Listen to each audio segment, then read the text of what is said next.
शार्दुल की आंखों में सीधे देखते हुए सोहनी ने शिजा पर आरोप लगाया कि उसने शार्दुल की चाय में जहर मिलाया था और वो शार्दुल को मार देना चाहती थी। मलका जान वहां से अपने काम के लिए खिसक ली और अवंतिका भी अपनी चाय गर्म करवाने रसोई में चली गई। शार्दुल ने अपनी छोटी बहन सोहनी से पूछा, तुम किस जहर की बात कर रही थी? आपको लगता है कि उसने नहीं किया है? जब मुझे संदेह हुआ कि चाय में कुछ मिलाया है तो उसने उसे पीने से इनकार कर दिया। मुझे यकीन है कि अगर वो मुझे जहर देना चाहती तो उसके पास इसके लिए कई और मौके पहले भी थे। नानी चिड़िया, चाय किसने बनाई थी? जी, दयाल ने। मेरा काम आपको चेतावनी देने का था। मैंने अपना काम किया, बाकी आपके हाथ में है। शार्दुल की आंखें व्यंग्यात्मक टिप्पणी से चमक उठी, जिसे सोहनी ने तुरंत पकड़ लिया। क्या तुम व्यंग्य कर रहे हो भाई शार्दुल? क्या मैंने ऐसा कुछ किया? सुनो सोहनी, शिजा को बेवजह परेशान करना बंद करो और अपना समय काटने के लिए कोई नया शौक खोजो। अगर तुम ऊब गई हो तो बदलाव के लिए हवेली को साफ करने में मदद कर दो। ये काम तुम्हारी बोरियत को दूर करने में मदद कर सकता है। सोहनी ने गुस्से भरी नजर शार्दुल पर डाली, पर वो अप्रभावित रहा। शार्दुल ने सुझाव दिया कि शिजा के हाथ से चाय का प्याला लेकर उसे सूंघ कर देख ले, लेकिन सोहनी ने अपने दांत पीसते हुए कहा, मैं यहाँ किसी की नौकर नहीं हूं। ऐसा तुम कह रही हो, लेकिन तुम चुपके से एक ऐसी लड़की से ईर्ष्या करती हो जिसे तुम खुद से कम कहती हो। तुम्हारे पास शायद बहुत खाली वक्त है, लेकिन मेरे पास अनावश्यक चीजों पर वक्त बर्बाद करने से बेहतर बहुत काम है। अगली बात जो मैं जानता हूं कि तुम कहोगी वो है कि दीवार तुम्हारे भोजन में छिपकली फेंकने की साजिश कर रही है। छी सोहनी।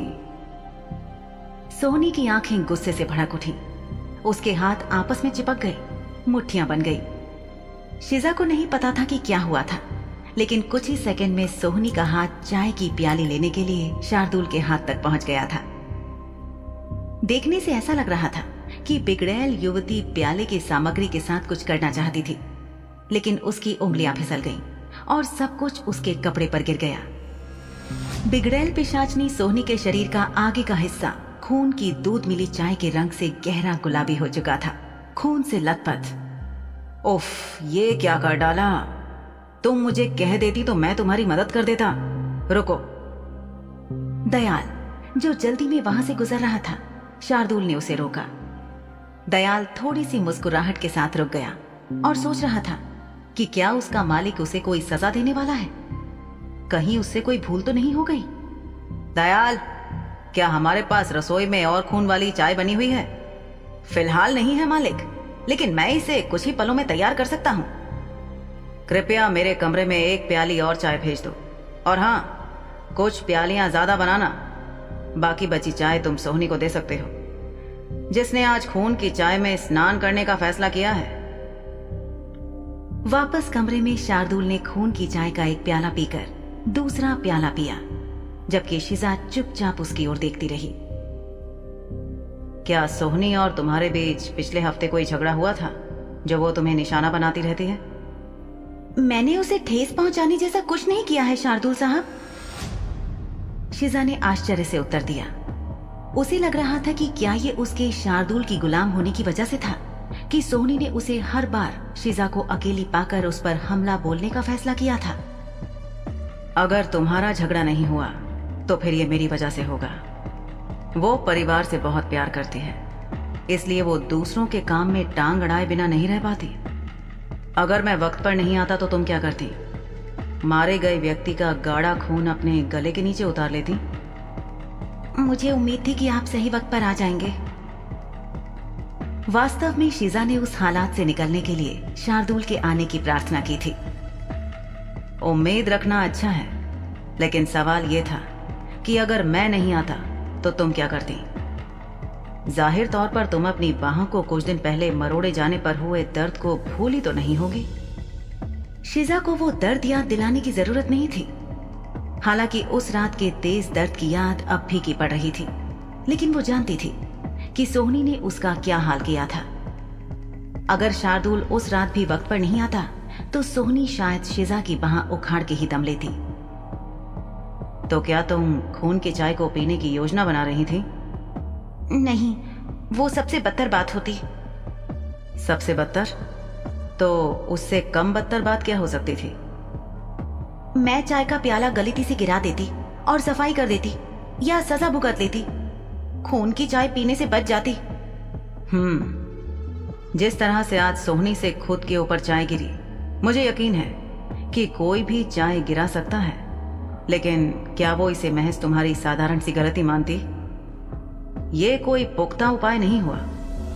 आज ये बात थी, कल कुछ और हो सकती है। क्या इन सब का कोई समाधान है? मुझे लगता है कि इस सब से एक ही समाधान से बचा जा सकता है। और वो समाधान क्या है? मैं तुम पर एक निशान छोड़ सकता हूं, जो मुझे किसी भी समय क्या हो रहा है इसके बारे में जागरूक रखेगा। मैं तुम्हारी भावनाओं को और अधिक गहराई से महसूस कर सकूंगा।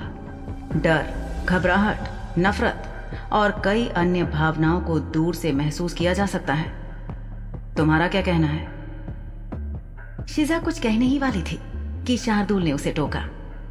इतनी जल्दी निष्कर्ष पर मत कूदो, इसके बारे में ध्यान से सोचो। अगली बार जब कोई तुम्हें परेशान करे तो मुझे बस तुम्हारे जज्बात को महसूस करना होगा और मुझे पता लग जाएगा।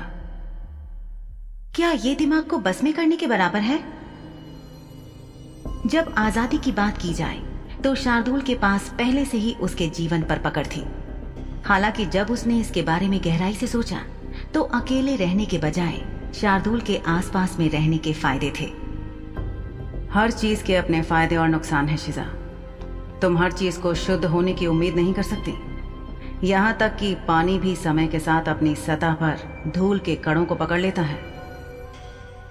शार्दुल अपनी कुर्सी से उठ खड़ा हुआ। अपने कफलिंग को खोलकर और आस्तीन को अपनी कोहनी तक मोड़ते हुए वो बोला, मुझसे ज्यादा ये तुम्हारे लिए अच्छा होने वाला है। मुझे इससे कुछ नहीं हासिल होने वाला।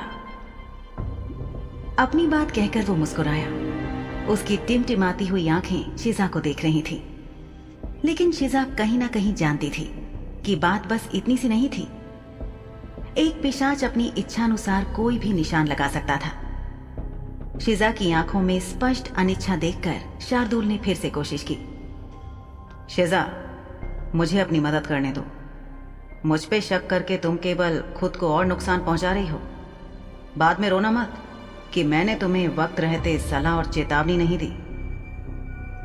शार्दुल मुड़ा और कपड़ों की अलमारी की तरफ बढ़ने लगा। तभी शिजा ने उसे रुकने को कहा।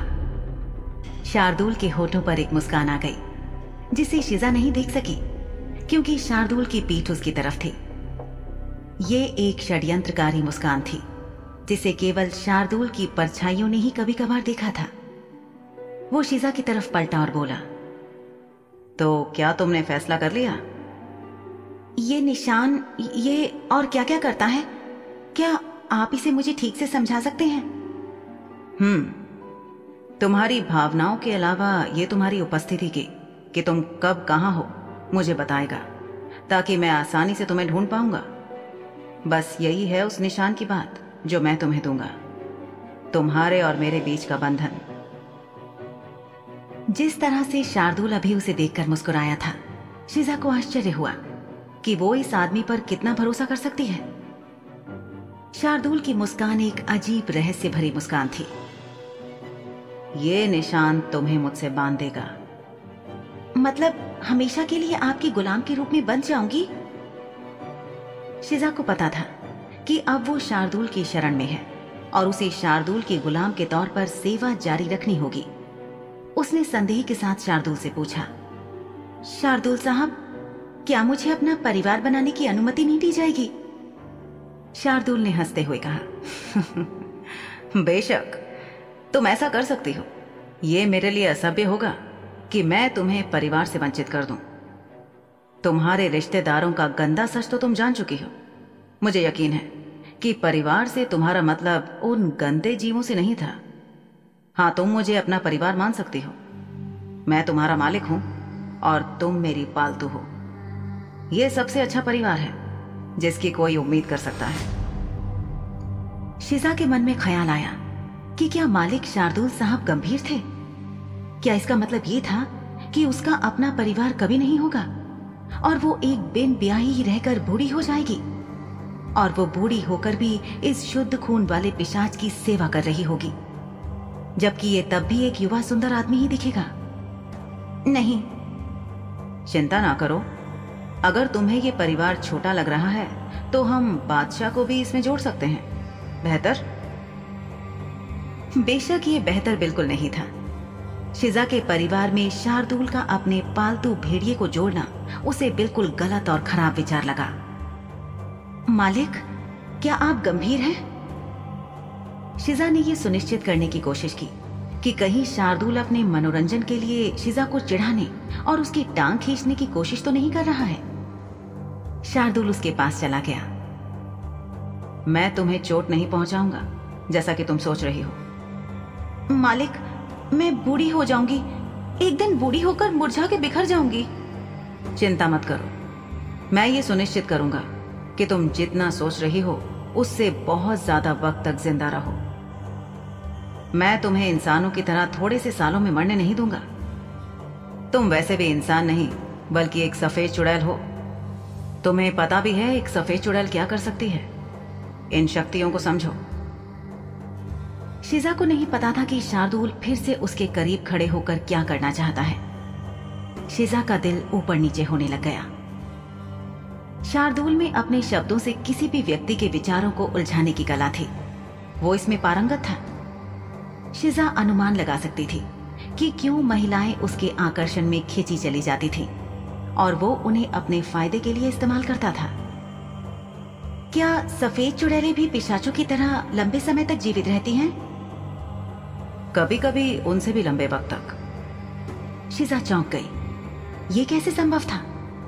पिशाच ही थे जिनके पास अमरता का उपहार था, जबकि बाकी लोग मरते थे और दुनिया से चले जाते थे। इतना चौंक कर मुझे मत देखो। शार्दुल शिजा के बालों में से सरक कर झूल रही पिन को ठीक करने आगे बढ़ा। उसके होंठ शिजा के कान के पास थे। शिजा को उसकी गर्म सांसें महसूस हो रही थी। रहने दे मालिक, मैं खुद इसे ठीक कर लूंगी। शर्माओ मत नन्ही चिड़िया। ये कहते हुए शार्दुल ने उसके बालों को खोलना शुरू कर दिया। सफेद चुड़ैलें बहुत शक्तिशाली प्राणी हैं जो अपने जीवन काल में बहुत सारा ज्ञान इकट्ठा करते हैं।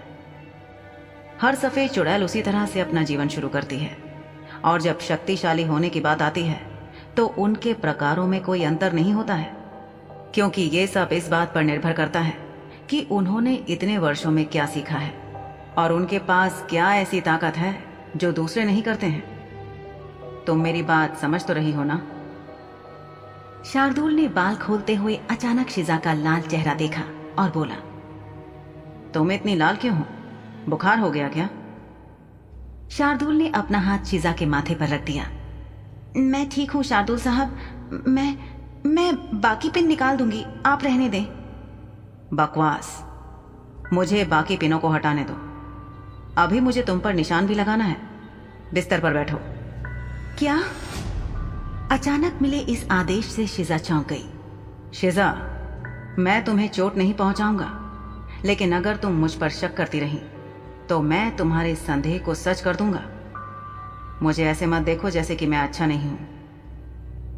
जब शिजा के बाल खुल गए तो उसने महसूस किया कि दिन भर कसकर बंधे कारण उसके बालों की जड़ों में हल्का हल्का दर्द था। शार्दुल ने बिना अनुमति के शिजा के बालों में अपनी उंगलियों को बार बार घुमाया जब तक कि उसे शिजा के बाल संवरे और वश में नहीं दिखे।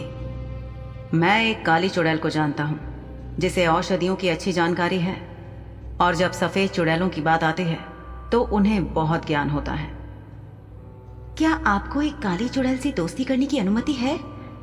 क्या होगा अगर वो आपको धोखा दे दे? काली चुड़ैल एक कुख्यात थी। शिजा सोचने लगी कि औषधियों के नाम पर उस काली चुड़ैल ने क्या सीखा होगा। मेंढकों को कड़ाही में फेंकना, इंसान के बाल जलाना। तुम्हें समझना होगा कि हर कोई वैसा नहीं है जैसा लोग कहते हैं या समझते हैं। सबको एक छड़ी से हाँकना तुम्हें संकीर्ण सोच वाला बना देगा और तुम्हारी सीखने की क्षमता को प्रभावित करेगा। हर प्राणी बुरा नहीं होता है। हाँ, कुछ दुर्लभ अपवाद भी होते हैं, एक काली चुड़ैल अच्छी हो सकती है और एक सफेद चुड़ैल खराब हो सकती है। ये कभी कभी परिस्थितियां और जीवित रहने की प्रवृत्ति का स्तर होता है, जबकि बाकी उन चीजों में पड़ जाते हैं जिनके बारे में हम नहीं जानते हैं। एक शेर आनंद के लिए हिरण का शिकार नहीं करता, बल्कि अपने भोजन के लिए करता है। एक हिरण अपना समय काटने के लिए जमीन से घास नहीं खींचता है। तो फिर बहुत से लोग काली चुड़ैलों से नफरत क्यों करते हैं? उन सभी पर प्रतिबिंब क्यों लगाते हैं और उन्हें दूर क्यों भगाते हैं? उन बेचारों को दूसरों की तरह सह अस्तित्व की अनुमति क्यों नहीं है? सिर्फ इसलिए कि मैंने कहा कि अपवाद है, इसका मतलब ये नहीं है कि मैं उनका समर्थन करता हूं। बुद्धू लड़की, मैं उन लोगों को रखता हूं जो मुझे लगता है कि कोई कीमत रखते हैं। संसाधनों का उपयोग किया जाना चाहिए, उसे बर्बाद नहीं होने देना चाहिए।